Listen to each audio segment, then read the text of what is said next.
Hello and welcome to Louise Singleton Creations. In today's video I'm going to be making 3 pots with Aqua Cast water-based eco resin, and each time I'm going to be making a slight change to make a big difference.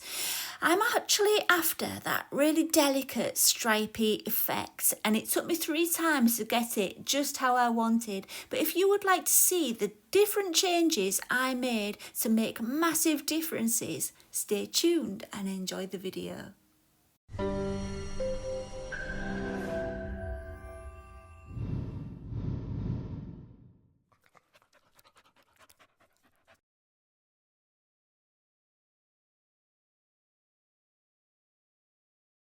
For my first jar, I will show you the preparation of the Aqua Cast, but after that I will leave that part out because you don't need to see the same thing 3 times. It will be exactly the same process each time.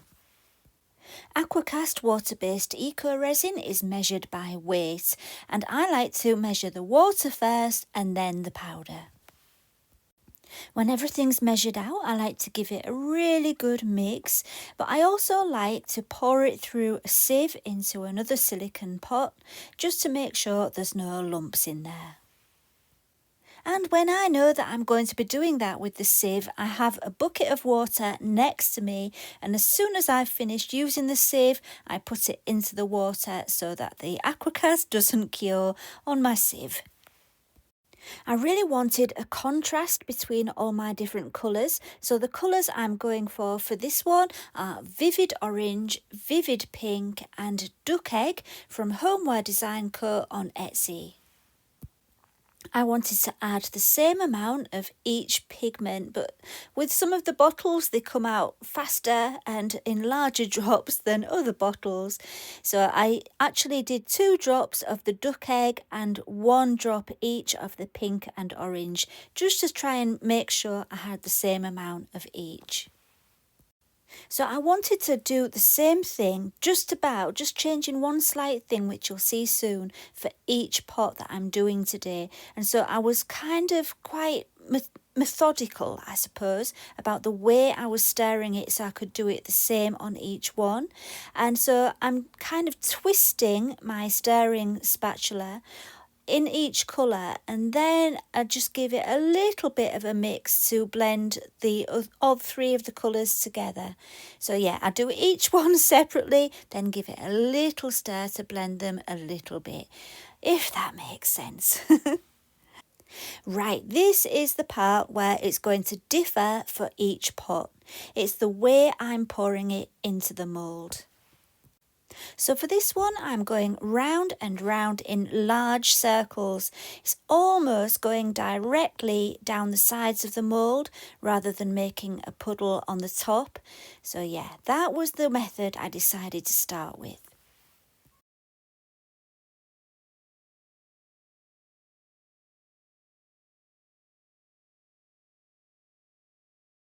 I decided I wanted the lid to just be a solid colour, so I went for the duck egg and added that to the remaining Aqua Cast and just poured that into the lid mould. Right after an hour, my first one was ready, and I could already see through the side of the mould that it was very vibrant, and yeah, possibly a little bit too vibrant for my liking, but let's have a look. And my first impression was, wow, I love the colours on the rim. That is actually my favourite part of the pot. And it was the same for each pot. You seem to get a really good pattern there. And yeah, I think that's absolutely gorgeous. So let's have a look at the sides. Now, there you go. It's very kind of psychedelic. The first thing I thought was tie-dye, you know, the hippie style tie-dye look, and yeah, it really made me think of that. So I went with that theme when it came to the final embellishments later on.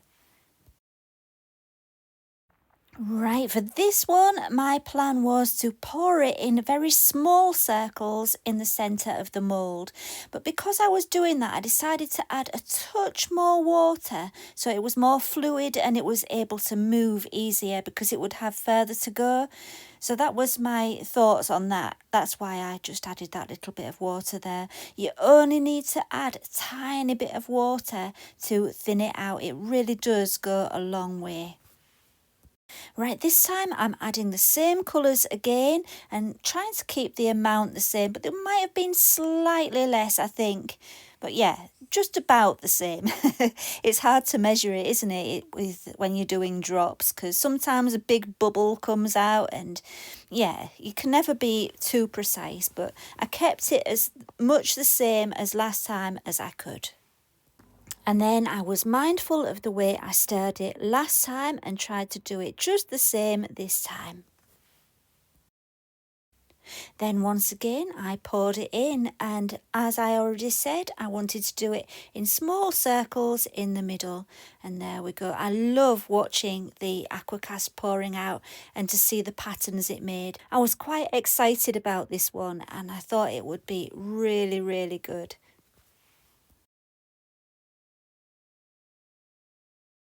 So I don't know whether you can tell, but as you can see it coming up the side through the sides of the mould, you might realise that actually there's no definition there. It's kind of all merging together. So yeah, I was excited, but I hadn't seen it from the side at this point. So let's jump ahead straight away to the demoulding and see how it turned out. Well, you know what? It's not what I was going for. I haven't got the defined stripes that I wanted, but I do love it. It's really beautiful, just not what I was going for. So I was going to carry on trying to get it just right, but I was still happy with this. And once again, the rim looks great, doesn't it?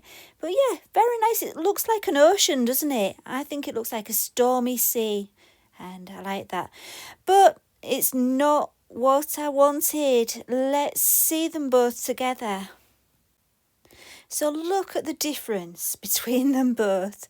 What a huge difference. And the only thing I did differently was I poured it in smaller circles and I made it a little bit more fluid by adding a touch more water. So that did make a massive difference. So with the next one, I decided I wanted to be halfway between those two jars.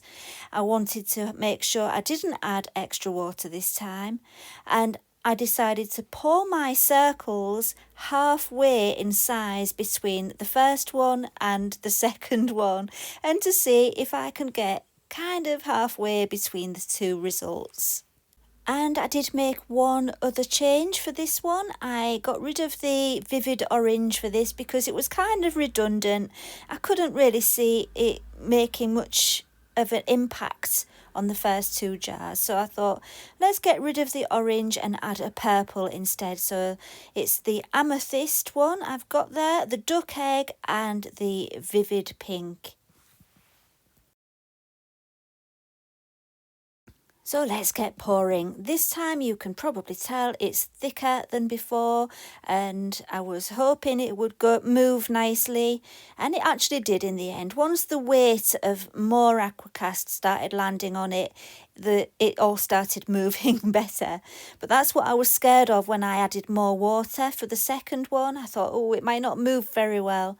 But I was brave and I kept it thick for this one. And can you see through the sides of the mould? Can you see what's happening? Yep, so could I. That is exactly what I was hoping for. I wanted those delicate stripes and it really seemed to be working. And one thing that I haven't mentioned is it's a good idea when you're doing anything like this to use something like a levelling table or just something hard underneath it that you can tap and move rather than moving the actual mould. So it makes it much easier. You might have seen that I lifted my levelling table up and banged it against my workbench, and that way, you know, you can get the air pockets and air bubbles out there without actually touching the mould if you want to. So right, let's see how this one turned out. Wow, I'm loving the top again. I love that, and the colours work so well. And yes, I've got my delicate stripes. It's still a little bit psychedelic, but not as much as the first one. I've definitely managed to get a little bit in between the first two I did with the overall effect, and I'm loving it. This was my favourite, even though I did like the second one a lot. But yeah, how beautiful is that?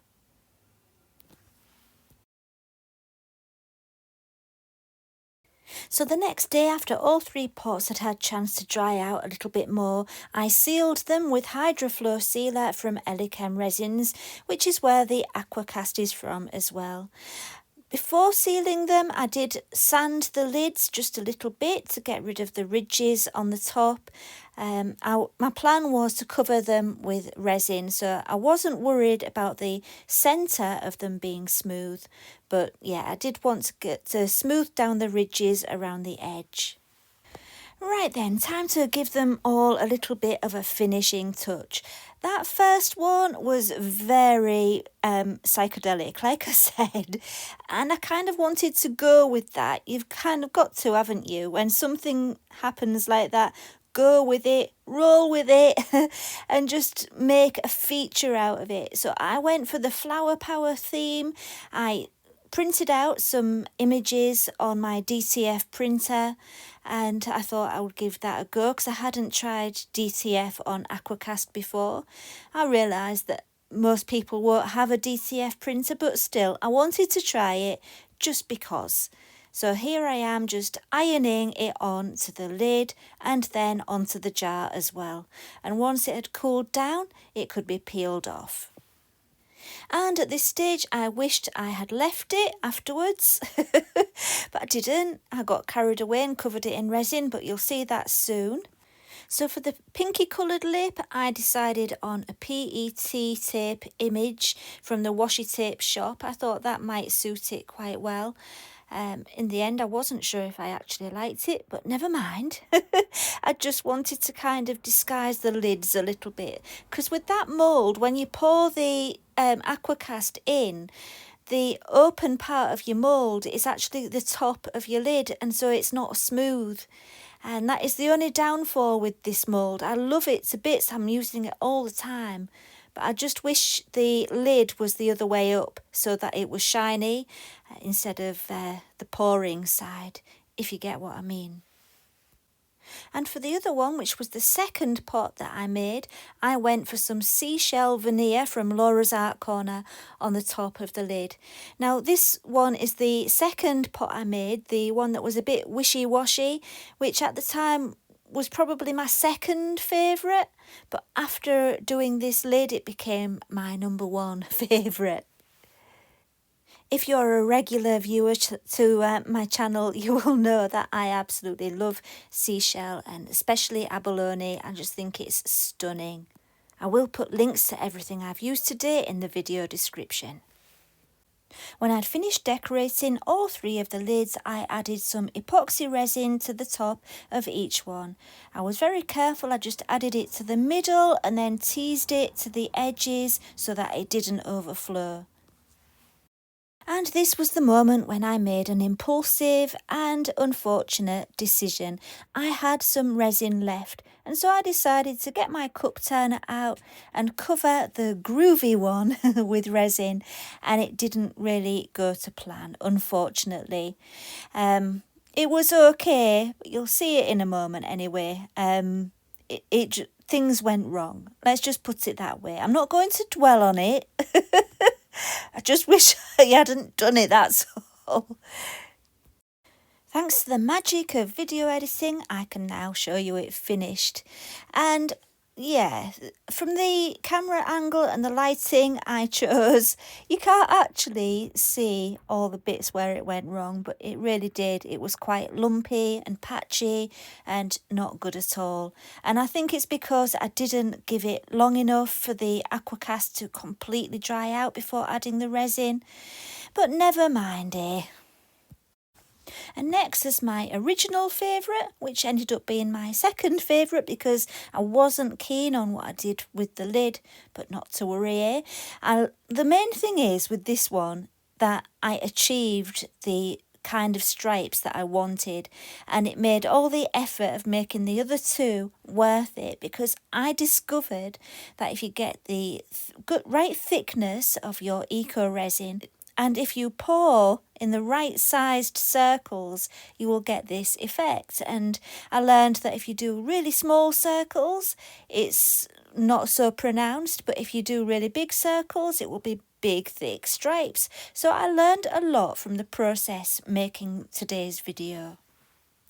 And I've saved the best till last, in my opinion anyway. This is my favourite and I love it now, especially with the abalone seashell veneer on the top. That is just stunning with the resin over it. It really makes it pop. And yeah, I just love everything about this. It's just delicate. The colours are beautiful. They go really well together. And yeah, I just love this one. And this one will become a candle vessel when I get around to pouring some candle wax into it. But yeah, very, very nice. So did you learn anything from today's video? I hope you did. I know I certainly did. If you enjoyed it, please do give me a thumbs up and subscribe if you would like to. And I will see you again next time. Thank you for watching and bye for now.